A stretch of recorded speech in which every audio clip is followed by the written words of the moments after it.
I knew that having chronic illness and autoimmune disease, you cannot rely on your body, so it puts you in a state of insecurity and no stability and not feeling safe.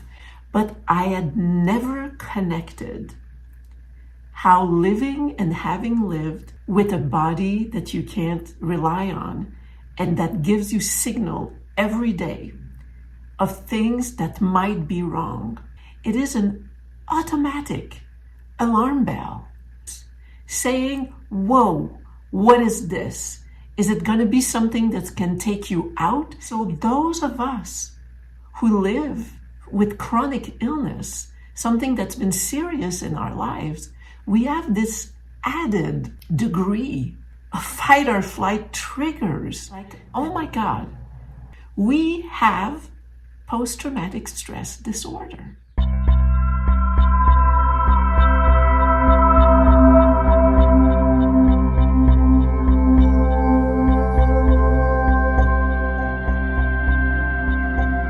Hello, beautiful. How are you doing today? I want to talk about this darn fight or flight state that so many of us highly sensitive people, highly sensitive women find ourselves in. And a lot of it, the part that I've always realized, was that because we always had to be in a state of hyper-vigilance about what was going on around us, how to react, what to hide, what to not allow ourselves to feel or let people see what we were feeling or express how we really felt or control our reactions, because the way we perceive things and the way they affect us was not always welcome. Neither is often the way that we feel like we want to express love and react to beauty and wonders of the world, all these things. So fight or flight is something that highly sensitive women are very familiar with. And for those of us who don't have life circumstances that allow us to feel safe, I made another video about that, when we don't have financial security, a partner, a family or friends that are there to support us, can or are close, whatever is the situation, when we find ourselves without those external safety nets and things that give us a sense of security, it's very hard for us to find safety within without the safety without, if you catch my drift. But here is something that I hadn't thought about, and I read an article by Nitika Chopra the other day on Substack. She is somebody who has lived with chronic illness, as have I, and lately I am owning more and more that story. This weekend I'm giving a talk, and for the first time I'm really going to talk about the effects of suppressing your true self and how for me it resulted in chronic illness and all the shame and the different things that come along with it. So I am beginning to finally, after years of thinking I should, of really owning this aspect of my story, which is that I've lived with chronic illness, started with ulcerative colitis at the age of 11, for my entire life. And I've made videos about fight or flight, but what it is that I found in her article that she said is this. I'm going to read a part. Having navigated my health in such intense ways for decades now, me too, the second I have even the tiniest sensation, I am sent into fight or flight, trying to figure out what could be wrong and whether it is something that I can control or something that will take me out. And it hit me like a ton of brick. I started tearing up when I read this because I had never made this connection. I knew that having chronic illness and autoimmune disease, you cannot rely on your body, so it puts you in a state of insecurity and no stability and not feeling safe. But I had never connected how living and having lived with a body that you can't rely on and that gives you signal every day of things that might be wrong. And when, in my case, I almost died a few times from my chronic illness. So every time I have a symptom, a manifestation, a sensation, it is an automatic alarm bell saying, whoa, what is this? Is it going to be something that can take you out? Is it going to be something you can control? How are you going to tackle it if it's this? And it is an automatic response. So those of us who live with chronic illness, something that's been serious in our lives, we have this added degree of fight or flight triggers that come from our body's memory. When I thought of that, it's like, most people live and walk on the earth and feel like it's a given that the ground below our feet is going to be stable. People who have lived through a or multiple earthquakes, they've lost that sense of safety.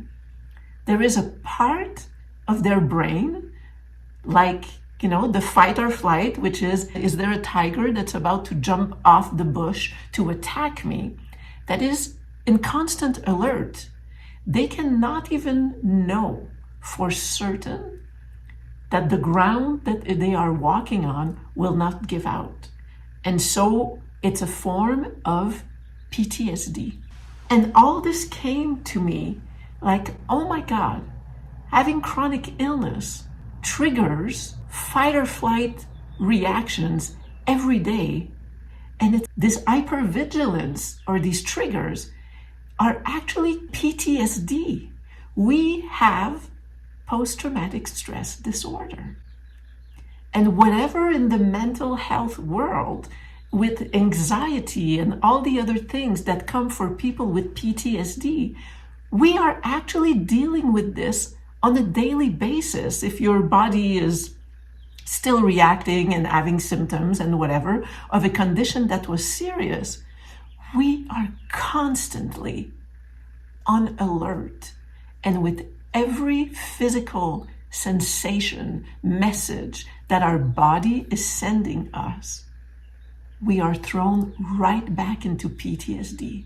And we have learned to adapt and mask and control and just kind of dedicate our mental resources, our energy, our vigilance, a part of our brain to constantly be on the lookout to what is this going to mean.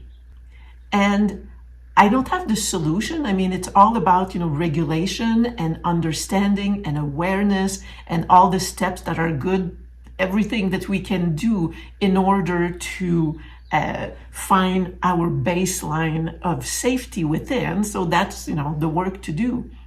But this video is just about this realization of what are the effects beyond the physical, the sequels. Sequels? No, that's French. Looking for another word. I don't have it right now. Wait, I'm gonna look. Okay, I just looked. Apparently, it's like aftermath, after effect, which is not quite as precise as the séquelles word in French. But anyway, where was I now in my talk? I'm not exactly sure. But the point is that we are dealing with after effects that I know personally I had not considered. I have been in a state of fight or flight for 40 years, honestly. I have not had a life where I felt safe or stable in many areas for my entire life. But it had never occurred to me how, having lived with chronic illness and having been seriously ill, how that could be contributing to my constant habit and reaction and PTSD effect of having had chronic illness that almost took me out a bunch of times. So it's just for all of us who are doing inner work, for healing. I'm not liking this word these days because it means there's something that needs to be fixed, and we should know that wherever we are right now in our lives and in our bodies and in our health is just fine. It just is. But anyway, if we're on a journey of wanting more wholeness, it is just something to think about, because I am sure that it's a breadcrumb to follow towards a better understanding, and just towards realizing, here is my PTSD. Here is my fight or flight trigger, because my body just sent me a message. And then we can work on regulating ourselves and understanding why, when something happens, for me, it's my digestive system. I had ulcerative colitis. I don't have a large intestine anymore. So all kinds of things happening in there all the time. And so for me, it's many times a day, 10, 15 times a day, things happen in my digestive system. And it's like, oh shit, what happened here? Like, oh, what did I do wrong? Oh no, how is this going to turn out? So all these constant reminders contribute to this state of hypervigilance, anxiety, fight or flight, or PTSD. So I really wanted to share this because I'm really working on this connection between highly sensitive women and chronic illness. And it's for all highly sensitive people, but because I'm a woman and right now I feel like connecting more with women, I am talking about it for highly sensitive women. And if you listen to Gabor Mate and others, that the stress of suppressing our true feelings and our true selves as we grew up as highly sensitive women, highly sensitive girls, that caused a lot of stress on our body. And stress in the body suppresses the immune system. And when your immune system is low, you are more subject to getting sick, getting diseases, and for I'm missing another word, predispositions of diseases to manifest themselves. And I know in my heart that this is why at 11 years old, ulcerative colitis showed up in my body. It was a result of that. So anyway, that's my message for today. Let me know what you think about that. If you're living with chronic illness and you consider yourself a highly sensitive woman, empath, however you describe yourself, neurodivergent, does that resonate with you? Like I said, for me, it was like a brick hitting me on the head. It was so powerful to understand that. I would love to hear your comments. If you're appreciating what I'm doing here in my videos, please don't forget to subscribe, share my channel. I would really appreciate the support, and leave me a comment. And also, if you're a highly sensitive woman, I have created Annie's Circle.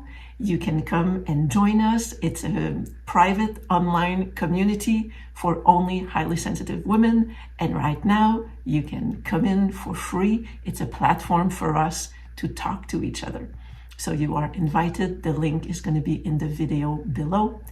And of course, as a highly sensitive woman, you can take a look at my book, A Splendid Mess, Chronicles of a Practically Enlightened Misfit. And it's an unusual memoir written in real time about navigating life as a highly sensitive woman. So if you feel alone with the ups and downs and turns around of experiencing life as a highly sensitive woman, and you're wondering like, oh my God, like, is there something wrong with me? I suggest you take a look at my book. It's going to be your companion to know you are absolutely not alone. I love you. Have a beautiful week. I'll talk to you soon.